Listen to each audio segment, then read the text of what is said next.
In every life there comes a time we walk out all alone and into the light. The moment won't last, but then we remember it again when we close our eyes like stars across the sky. Che per vincere tutto avrai vincere.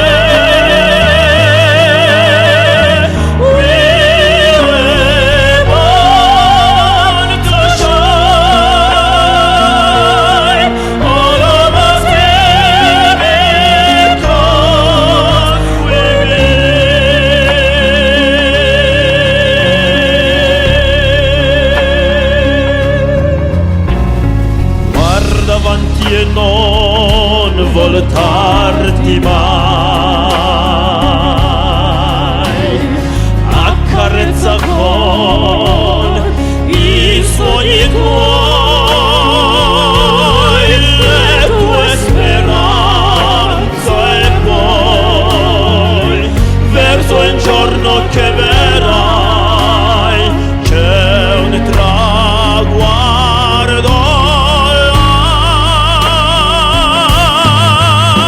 Like stars across the sky,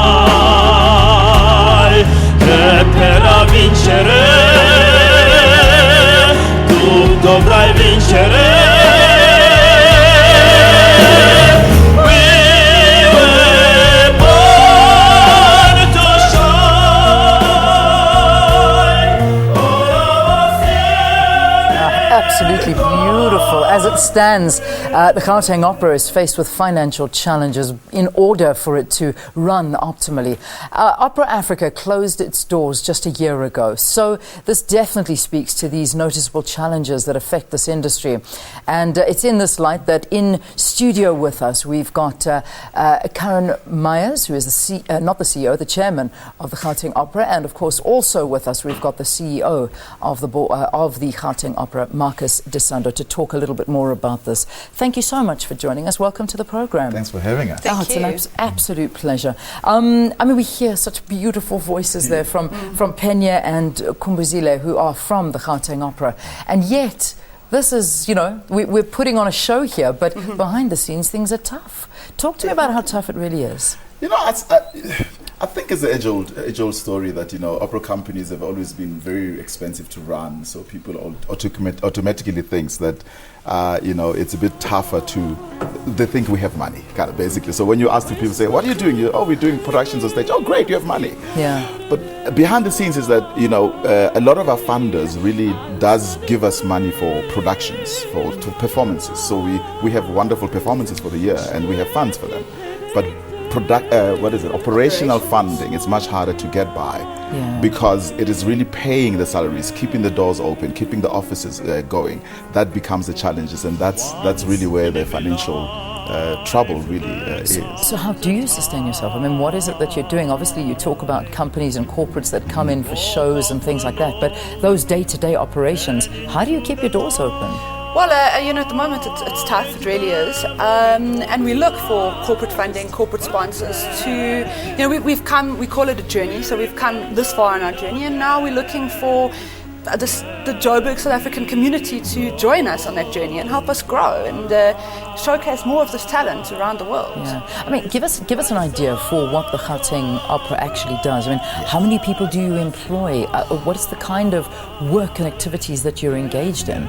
We have in the full-time staff in the company, we have 11 people. Yeah. And these are ranging from me all the way down to clean, because there's the support staff. And they help with the running of the day-to-day of the company, and also to make sure that whatever productions that we put on, that we can actually make them happen. But we also generate close to 500 to 600 employment over the course of the year. Yeah. And that is part-time work, that is chorus, that is technical staff, that is soloists, that is orchestras. And so for us to be able to do that, we need a lot of corporate funding, because government funding is certainly not enough. Yeah, it is. Yeah. It's a challenge for the arts. It is. It doesn't matter where you go. I mean, I know we were doing a broadcast from the Eastern Cape, and I had some of the stalwarts and legends of this industry crying out the fact that there is just not enough given to the arts. I mean, when you talk about funding, have you noticed that over the years that funding from government has just gotten less and less and less? Is that what's happening? I think it's we have this conversation often. That's why Marcus is laughing, because it's not only that it's gotten less, the red tape has gotten more and more difficult. And more. So, funding comes, but sometimes it comes too late, or it'll come after production, and productions are exceptionally expensive. Yeah.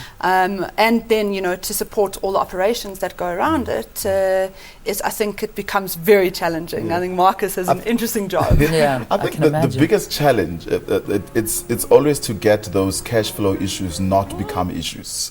And I think that's any business really. It's to make sure that whatever you do, that you have enough cash flow for it. Because we have such exciting work that we do that we don't want to be bothered about making sure that there is actually salaries at the end of the month on time. Yeah.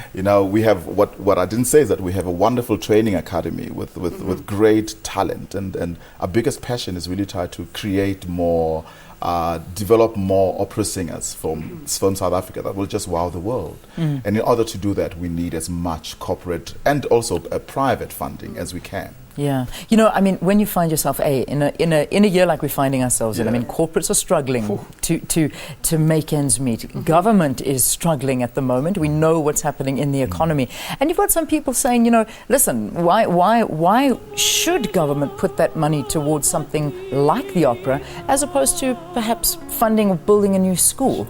Now, put your argument forward. Why is it important to fund something like the arts? And let's just talk about the opera. One thing that I think we as a country must not always forget is that any kind of arts, whether it's performing or it's visual, it does uplift the country, especially in times like this where we find ourselves struggling to make sense of so many other things. Is that it is that moment when you can go to the opera and see the beauty of the world, and see the beauty of their children, that the kind of magic that they create on stage, that will keep us going. So it is about creating the hope for the country.